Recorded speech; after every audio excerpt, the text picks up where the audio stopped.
Hello and happy Sunday.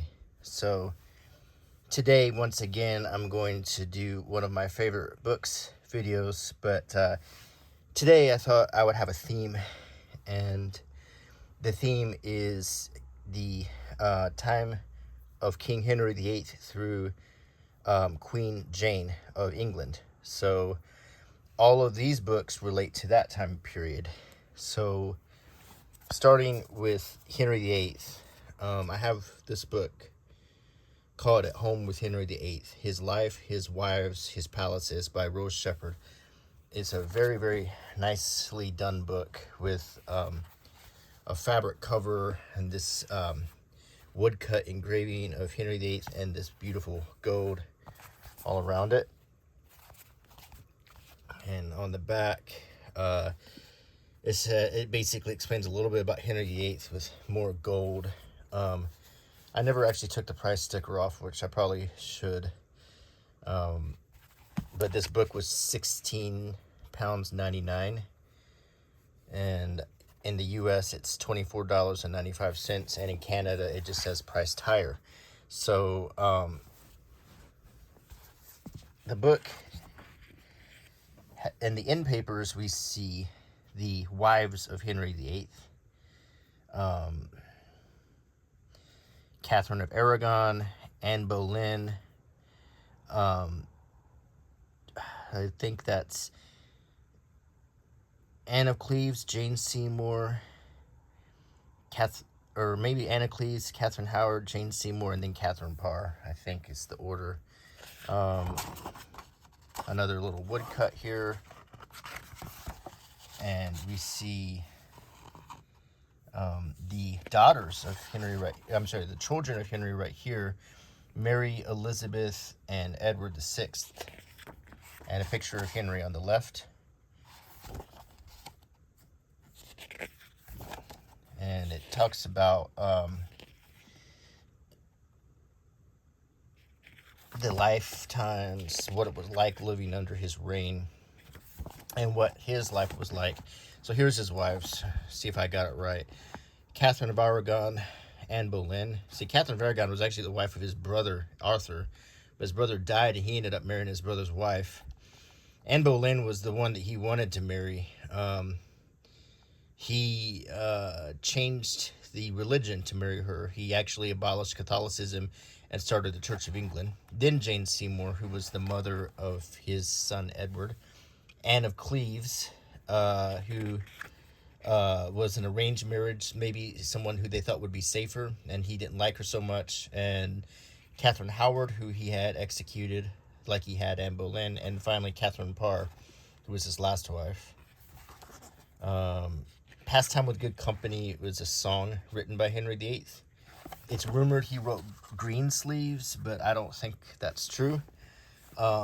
Here's a painting of Henry VIII when he was a bit younger. He was said to be handsome and athletic when he was young. And this is Arthur, his older brother.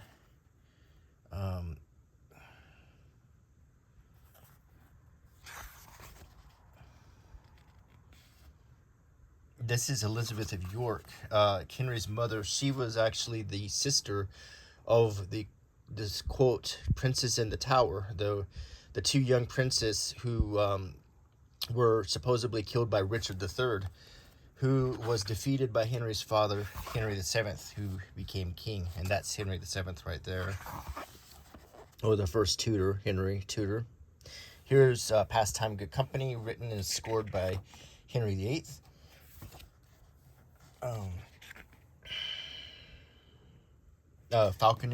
Falcon Glove, Jousting, just the masks, which were live performances. Here's a picture of Henry in England, a really sprawling, epic painting right here.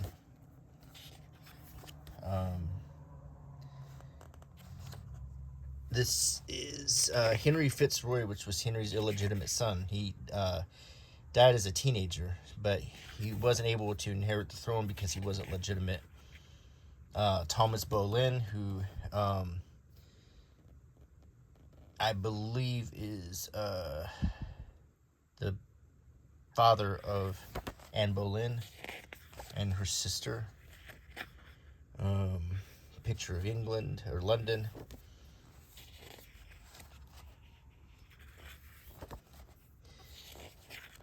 And I'm just winging this video, so if I've made any grievous errors,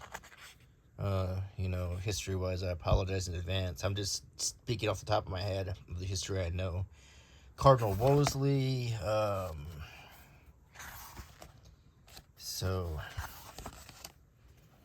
but this is interesting history to me. When I was in the Tower of London, I got to see Henry's suit of armor, and I got an idea of how big the man was. He was a huge guy.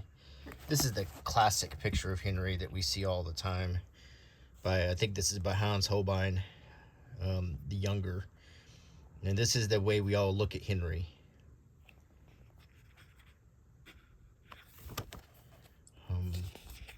Catherine of Aragon.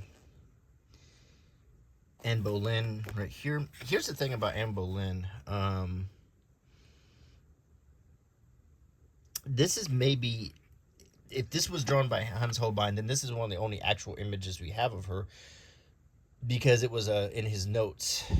All of the pictures of Anne Boleyn were destroyed at Henry's request, so we really don't know what she looks like. So this is probably as close as we're ever going to get. The idea of the famous necklace with the bee and the pearls dangling from it was created to distinguish her from the other wives. We're not sure if such a necklace ever existed. There's Anne Boleyn. See, most of these paintings were made after she had died, and it's speculated on how she looked. And we really don't know what she looked like. And we're going to get into more of that as this video progresses. There is a lot of confusion. Well, I'll just tell you right now. See, the cover of this book called Lady Jane Grey, that painting has since been identified as Catherine Parr. That's not even her. So we're not even sure who was who in a lot of these pictures, because many of them were painted after the fact, or we're not sure who was who. There is one painting that we do think is Lady Jane, that actually has Lady Jane written on the canvas. But it's hard to say. The history is not as definite for that time as we would like. So anyway, yes, Henry dissolved the Catholic Church, and so he could get divorced and marry Anne Boleyn. Here's a famous painting of Anne Boleyn with her signature necklace that may never have existed. This is Mary, the daughter of Catherine of Aragon and Henry. She was half Spanish and a devout Catholic. So when Henry made the Reformation of the church, she was not on board with that. But his son, who never lived a day of his life without the Church of England, was definitely on board with that.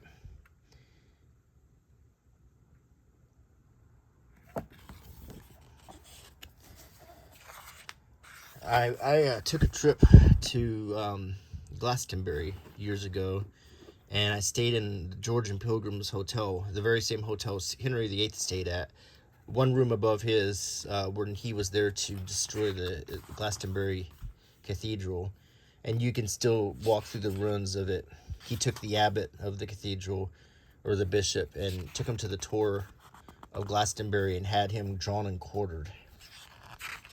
And he was just an old, feeble man at that point. So the Reformation was pretty brutal. We shouldn't ever think about it as not.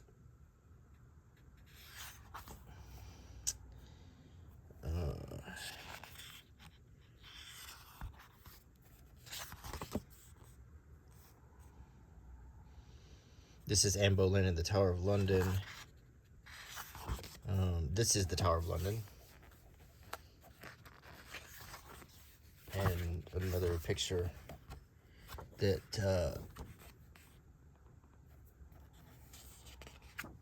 of the White Tower. Not quite accurate.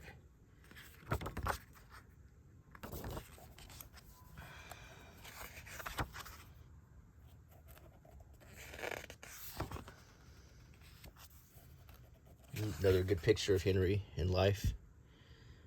And these pictures are also similar. I think this is generally what he probably looked like.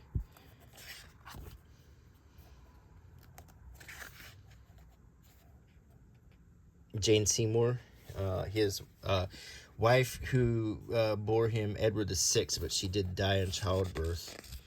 Her brothers, or her brother, Edward Seymour, would go on and become the de facto ruler of England after Henry died, but we'll get to that. Picture of Henry at home. This is Edward VI, Henry's pious son, who would become king. And here's a more of a rare oil painting of Henry.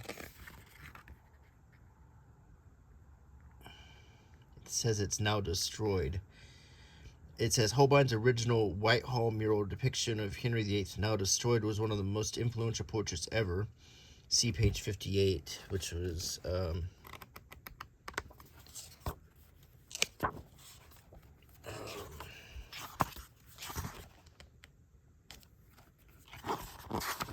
this one. An unforgettable depiction of the swaggering plutocrat of popular imagination. His legs spread to bear his great weight and inspired many imitations, mostly by unknown artists. This one, by an anonymous artist of the late 16th century, shows the king wearing a jeweled cap, gray/doublet, and scarlet gown trimmed with fur. And there's no telling what this portrait was used for. Portraits were used for many things, from arranging marriages to just decorating homes, to deliver news, or as gifts. So this portrait is not as good, as you can see, as the Holbein one.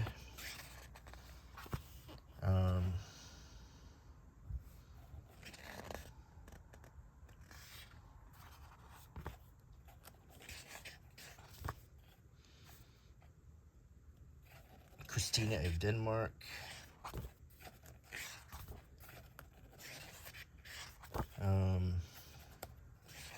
Thomas Cromwell, not to be confused with Oliver Cromwell. Here's the ruins of Glastonbury Abbey, like I was telling you.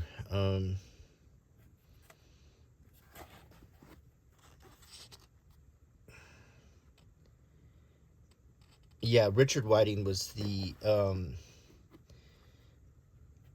guy. He was the abbot of Glastonbury, who was put to death at the Tower of Glastonbury.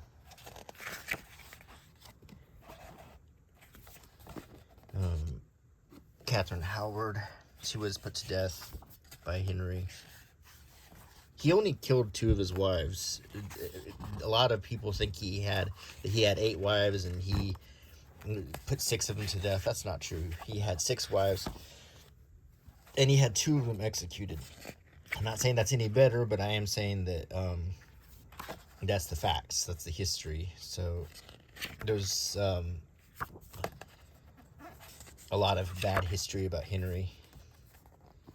So, do I think he was a good king? I think that under his rule, there's his armor, which I've seen. No, that says Will Sumner's armor. I think that during his time, it was the Renaissance, and there was a lot of technological progress and a lot of cultural progress in England.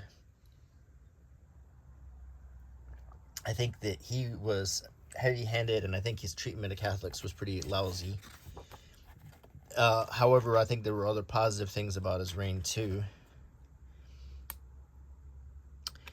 Elizabeth would have no memory of her mother, Anne Boleyn. She loved her father, but her true feelings about Anne's execution are unknown. The fact that she commissioned this locket ring bearing their twin images suggests she felt an abiding loyalty to the woman she knew only from other reports. So, Elizabeth commissioned this locket of her mother and herself. So that's interesting. I didn't even know that. There's Edward VI. Very similar to this picture right here. So I think they probably used that.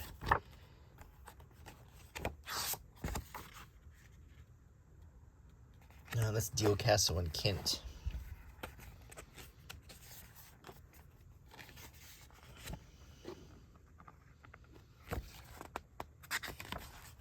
Okay, and that was this really beautiful book right here, At Home with Henry VIII. I had picked this up at a rest stop, my way between London and Glastonbury or Stonehenge. It was only £7 and put out by the Times. And this obviously covers all of the kings and queens of England, but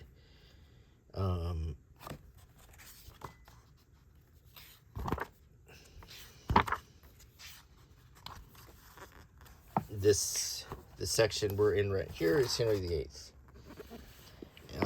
The field of cloth and gold is, we saw that painting in the book a second ago. This symbolized Henry's reign at the high point of the Renaissance. The wives of Henry here, and shows you some information about his reign, and then we get on to Edward VI. And this is a really nice book.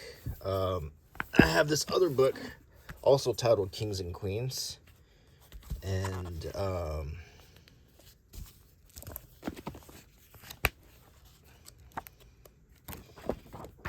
we start the House of Tudor section with Henry VII, and then we get to Henry VIII right here,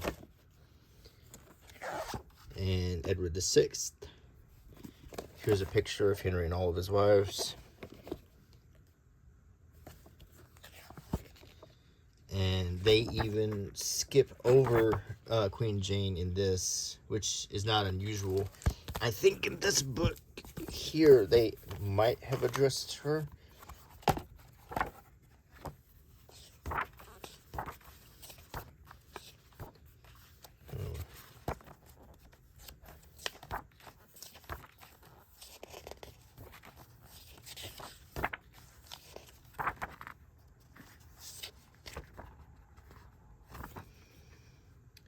Got Henry, Edward, and they have a little blurb right here for Queen Jane. And that might very well be a portrait of her, of what she looked like. I do know she was redheaded. This was once believed to be her, but that's since been that's an older book, and that's since been decided that was Catherine Parr. Here's some coins from the reign of Henry VIII that I bought when I was at the Tower of London.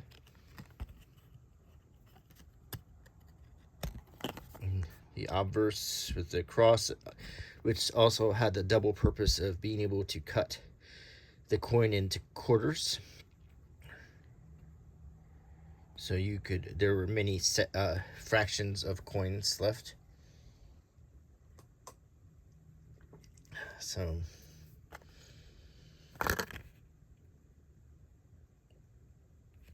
this was minted in the Tower of London.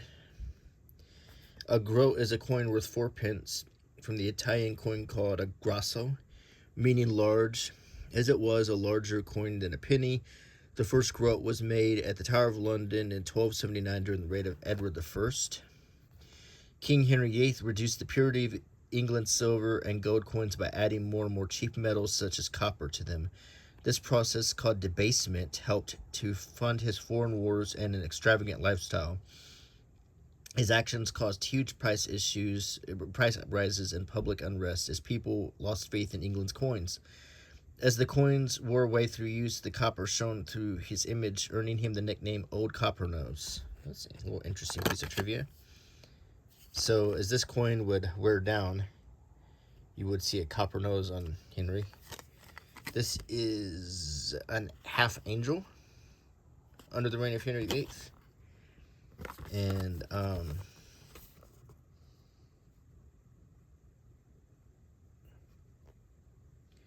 the back, there's a picture of a ship and a mast, and on the front is St. Michael attacking a dragon.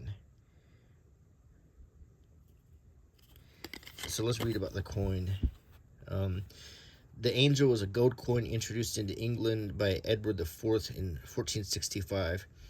In 1472, the gold half-angel coin was introduced with a similar design weighing 40 grains.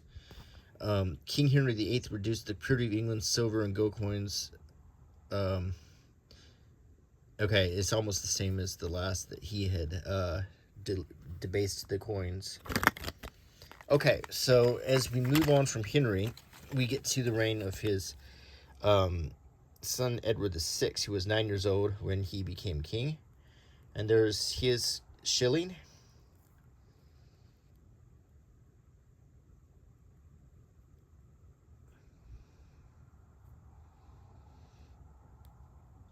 And if you read around the side, it says Edward VI, the King of England and France. So that's his coin. Edward VI wrote his own book called Edward VI Chronicle. This whole book is written in his hand, and it's a very interesting read.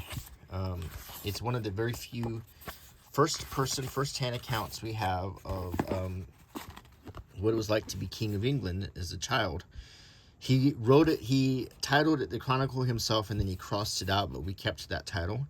And he starts, "The year of our Lord 1537 was a prince born to King Henry the VIII by Jane Seymour, then queen, who within a few days after the birth of her son died and was buried at the castle of Windsor. This child was christened by the Duke of Norfolk, the Duke of Suffolk, and the Archbishop of Canterbury. Afterward, he was brought up until he came to 6 years old among the women.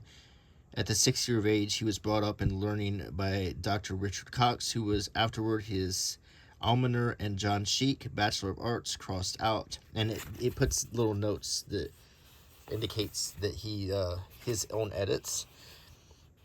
"Master of Arts, 2 well-learned men who sought to bring him up in learning of tongues, of scripture, of philosophy, and all liberal sciences. Also, John Belmain, a Frenchman, did teach him the French language. The 10th year not completed, crossed out, ended, it was appointed he should be created Prince of Wales, Duke of Cornwall, and Count Palatine of Chester." And the book goes on, but as you get farther into the book, he gets more personal, and he describes with more action and more immediacy. And I highly recommend this if you want to understand Edward VI and what it was like in England at this time, to be from the point of view of the young king who was quite literate.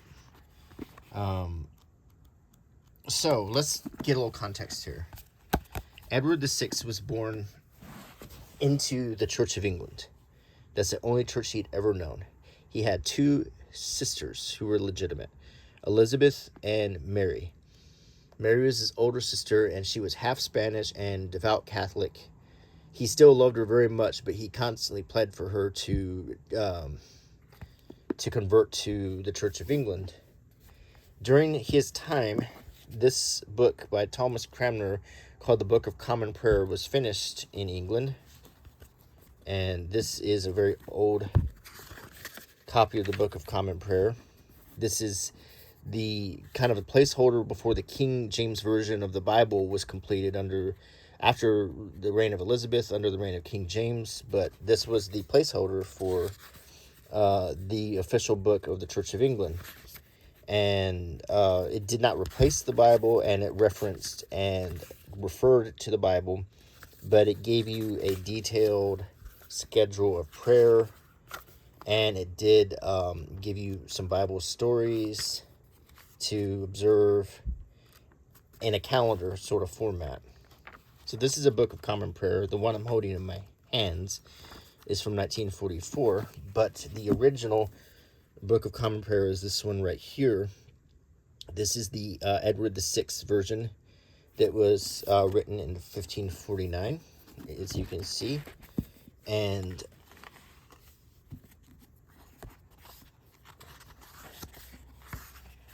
it's very much similar as the one I just showed you. The preface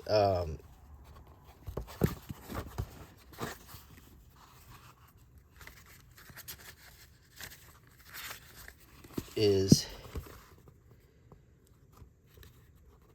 "There was never anything by the wit of man so well disguised or surely established, which in continuance of time hath not been corrupted." And I think the preface has been rewritten a little bit.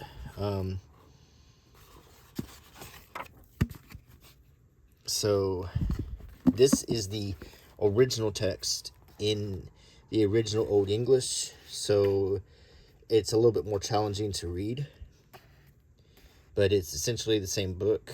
It's just been revised and revised and revised until we get to this one that is pretty similar to what we have today, this very small Book of Common Prayer.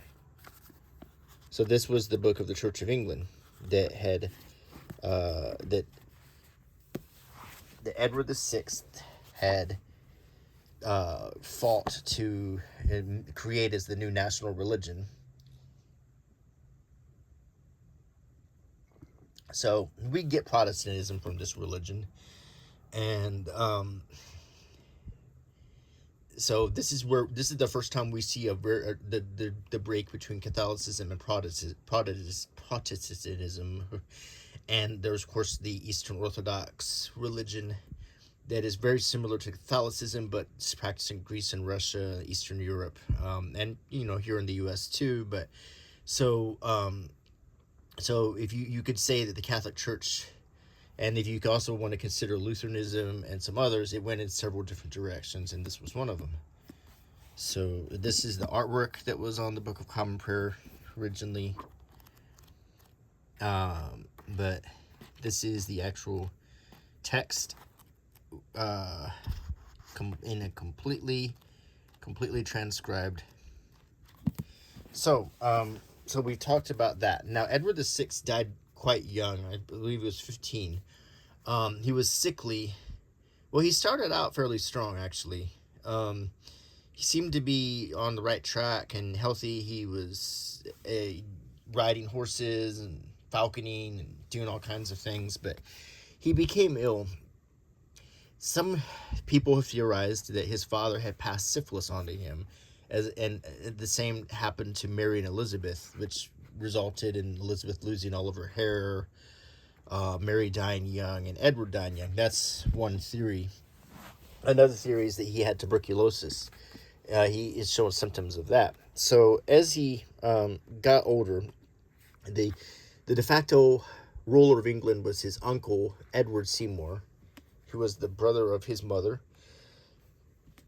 And Edward was under the reign of King Edward VI was actually beheaded at the behest of the Duke of Northumberland for treason. So the Duke of Northumberland then became the de facto leader. His name was John Dudley, and he was aware that Edward was getting sick, and he was also aware that the next one in line was going to be Mary, who didn't like him because of his efforts to continue the Reformation of the church. So he devised a plan to get Edward to pass Mary and Elizabeth over and pass the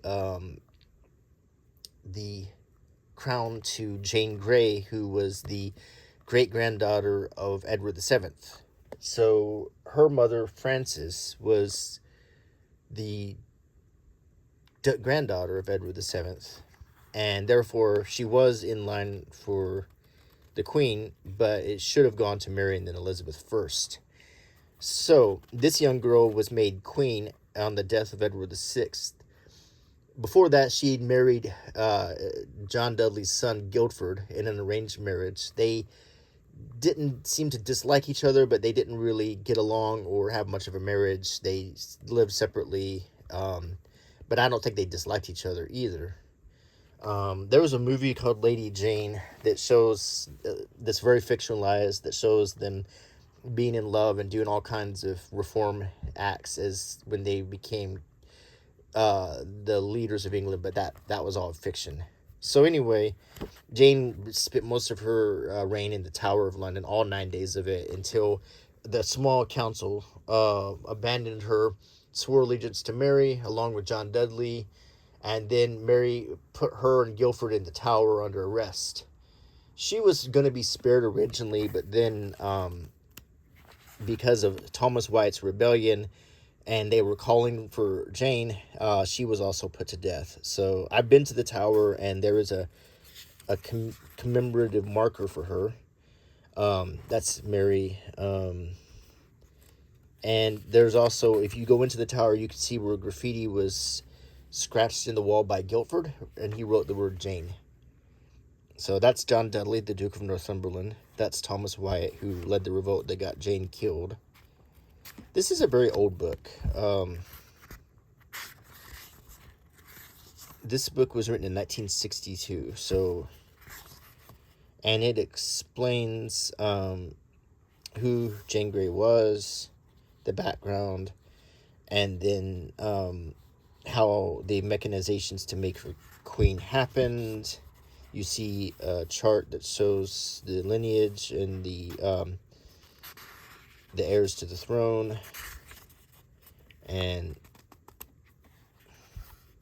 that's her mother Frances, and Henry Grey, her father. His head is still on display in England. He was also executed, but her mother became a courtier for Mary, so she was spared, probably because of her deep royal blood. And despite the movie, there was never a coin made for Jane Grey. There just wasn't enough time. She was only queen for 9 days. Sad story, all things considered. And then Mary assumed the crown, and the Reformation was halted until Mary's short reign ended, and Elizabeth took over and resumed the Reformation. So that's my video, and that's my story of the King Henry through Queen Jane. So I hope you enjoyed the video, and I hope you like my channel. And please subscribe, leave a comment, give me a thumbs up, and click the bell icon if you do subscribe. And until next Sunday, bye.